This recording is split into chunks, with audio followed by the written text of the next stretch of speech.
ഇന്നത്തെ വീഡിയോ എന്ന് വെച്ചാൽ അൺബോക്സിംഗ് വീഡിയോ. ഞാൻ യൂട്യൂബിലേക്ക് ഒരു സ്റ്റാൻഡ് വാങ്ങി, സെൽഫി സ്റ്റിക്കർ എന്നാണ് ഇതിൻ്റെ പേര്. ഞാൻ ഇത് കാണിച്ചു തരാം. ഇത് യൂസർ മാനുവൽ.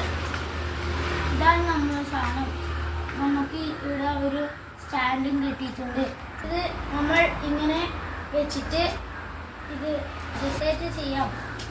ഇത് അഡ്ജസ്റ്റ്മെൻറ്റും ആണ്, ഇങ്ങനെയും ചെയ്യാം. ഇനി ഇങ്ങനെ തുറന്നിട്ട് നമുക്കിത് റൊട്ടേറ്റ് ചെയ്യാം.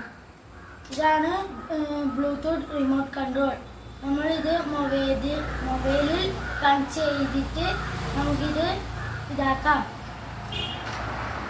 ഇതാണ് ഇതിൻ്റെ മാക്സിമം സൈസ്. നമുക്കിത് മൊബൈൽ വെച്ച് റൊട്ടേറ്റ് ചെയ്യാം. നമുക്ക് ഇത് ടൈറ്റ് ആക്കാം. പിന്നെ ഇത് അനങ്ങൂല. നമുക്ക് ഇങ്ങനെ പിടിച്ചിട്ടും മൊബൈൽ വെച്ച് ഇതാക്കാം. ഇങ്ങനെയും ആക്കാം. അപ്പോൾ ഇന്നത്തെ വീഡിയോ ഇത്രയും.